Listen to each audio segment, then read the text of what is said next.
ज्योति के घर में उसकी 2 बहनों की शादी हो चुकी थी। बस वही रह गई थी जिसकी शादी नहीं हुई थी। वजह क्या थी? उसका काला रंग। उनके डार्क कॉम्प्लेक्शन की वजह से सभी लोग उनको काली माई कहकर बुलाते थे। पर अपने आप में मदमस्त रहती थी, किसी की चिंता नहीं करती थी। वो हमेशा यही सोचती थी, मेरा मन सुंदर है, तन से क्या करना है।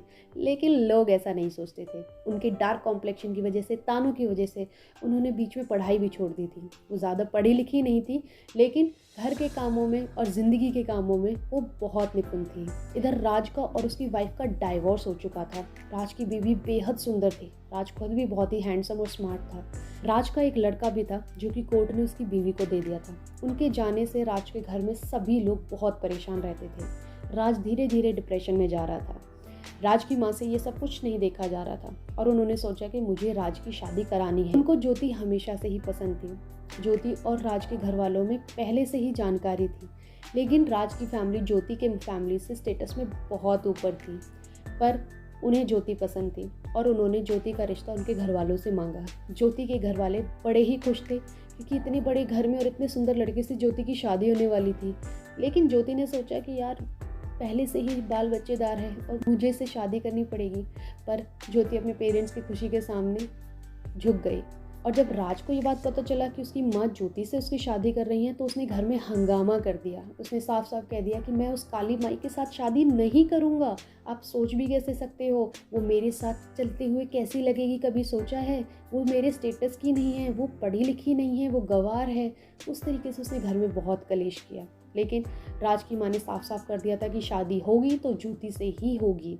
लेकिन राज भी नहीं माना और इसी कहासुनी में राज की माँ बहुत ज़्यादा बीमार हो जाती है और वो हॉस्पिटल में एडमिट कराना पड़ता है। उसके बाद वो राज से प्रॉमिस लेती है कि तुझे ज्योति से शादी करनी पड़ेगी। माँ की जिद के सामने राज भी झुक जाता है।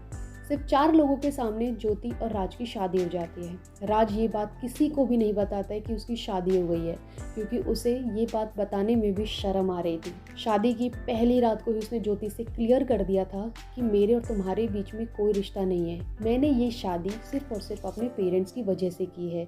तुम्हारा और मेरा कोई मैच नहीं है। अब तुम अपने आप को देखो और मुझे देखो। तुम गंवार और मैं पढ़ा लिखा, कैसे हमारा मैच हो जाएगा? ज्योति को ये सब सुनकर बहुत ही दुख होता है। राज बस एक ही चीज़ का प्रॉमिस करता है कि हम माँ के सामने एक अच्छी हस्बैंड और वाइफ का रोल निभाएंगे, जिससे उन्हें कभी ये ना पता चले कि हम दोनों के बीच में कोई रिश्ता नहीं है। वो हमेशा अपनी माँ के सामने दोनों अच्छे से बात करते थे, बोलते थे, हंसते थे। राज की माँ भी बहुत खुश थी कि चलो सब कुछ बहुत बढ़िया चल रहा है। एक दिन राज का एक दोस्त घर आ जाता है बिना बताए शादी का कार्ड देने के लिए। राज अपने दोस्त को देखकर घबरा जाता है क्योंकि उसने अपनी शादी के बारे में किसी को नहीं बताया था। जब राज के दोस्त को पता चलता है कि राज की शादी हो गई है तो वो बहुत ही शॉक्ड हो जाता है और वो राज को शादी में ना बुलाने का ताना मारता है। राज की माँ राज को डांटती है कि इसमें छुपाने वाली क्या बात है, तुझे बताना चाहिए था सबको। और वो ज्योति से उसको मिलवाती है। राज का दोस्त सबको शादी में इनवाइट करता है, स्पेशली ज्योति से कि आपको शादी में ज़रूर आना है, जिससे हमारे सारे फ्रेंड्स आपसे मिल सके। राज ज्योति को और अपने पेरेंट्स को मना करता है कि शादी में आने की ज़रूरत नहीं है, मैं खुद ही चला जाऊंगा। क्योंकि पेरेंट्स नहीं मानते हैं। शादी वाले दिन ज्योति बड़ी एक्साइटेड थी। वो सोचती थी कि आज मैं बहुत ही अच्छे से तैयार होंगी, जिससे राज के सारे दोस्त मुझसे मिलकर खुश हो जाएं। वो पार्लर जाती है, सज संवर के आती है और एक बेहद ही सुंदर पीली साड़ी पहनकर आती है और वो तैयार होकर पीली साड़ी पहनकर शादी में जाती है। राज के फ्रेंड उसे सभी लोगों से मिलवाते हैं। वो सभी से बहुत ही अच्छे से बात करती है। लेकिन जैसे ही वो मिलकर जाने लगती है, राज के फ्रेंड्स में से कुछ लड़कियां ताना मारने लगती हैं। देखो, एक तो काली, ऊपर से पीली साड़ी, ऐसा लग रहा है जैसे सरसों के खेत में भैंस खड़ी हो। ये बात सुनकर ज्योति को बहुत ही पिंच होता है। उसे ऐसा लगता है जैसे किसी ने एक तीर उसके दिल से आर पार कर दी हो। ये बात सुनकर वो बहुत ही ज़्यादा निराश हो जाती है और वहीं उसकी आंखों से आंसू बहने लगते हैं। ये बात राज भी सुनता है और राज गुस्से में उन सबको लेकर घर आ जाता है और घर आकर ज्योति से बहुत ही लड़ता है कि क्या ज़रूरत थी तुम्हें पीली साड़ी पहनने की? तुमने अपना रूप रंग देखा है? क्या समझती हो तुम अपने आप को? अपने रूप रंग के हिसाब से तुम्हें कपड़े पहनने चाहिए थे। तुम मेरे स्टेटस की नहीं हो, तुम्हें तमीज़ नहीं है कपड़े पहनने की, तुम्हारे अंदर स्टाइल नहीं है, फैशन की सेंस नहीं है। और वो ज्योति से बहुत ही लड़ता है। ज्योति ये सब सुनकर रोने लगती है, बहुत ज़्यादा रोने लगती है। ज्योति की सास ज्योति को बहुत सपोर्ट करती है और कुछ दिन तक ऐसा ही चलता रहता है। राज ज्योति के से बात करना हो तो दूर, उसकी तरफ देखता तक भी नहीं है। कुछ दिनों बाद राज की कंपनी को एक ऑफर आता है और वो 1 साल के लिए आउट ऑफ स्टेशन चला जाता है। ज्योति समझ गई थी कि ये सब मुझसे दूर रहने का एक बहाना है। इधर ज्योति बहुत परेशान रहने लगी थी, लेकिन ज्योति की सास से ये सब कुछ देखा नहीं जा रहा था। एक दिन उन्होंने ज्योति का हाथ पकड़ा और उन्हें अपने साथ पार्लर ले गई। ज्योति ने कहा, मैं पार्लर जाके क्या करूँगी माँ जी, मुझे कुछ नहीं आता। ज्योति की सास ने कहा, सुनो बेटा, ये दुनिया दिखावे की है, उस दुनिया को दिखावा ही पसंद है। आज के टाइम पे किसी को मन की सुंदरता नहीं चाहिए, सबको तन की सुंदरता चाहिए। जब पैसा और रुतबा दोनों होता है तो इंसान के अच्छे अच्छे रंग पैसे में दब जाते हैं। उस दिन ज्योति ने अपनी सास की सब बातें दिल में बिठा ली। उसने मन लगाकर अपना पार्लर का कोर्स कंप्लीट किया। साइड बाय साइड उसने पर्सनालिटी डेवलपमेंट, फैशन डिज़ाइनिंग का भी कोर्स किया। राज का टेन्योर 1 साल से बढ़कर 2 साल हो चुका था।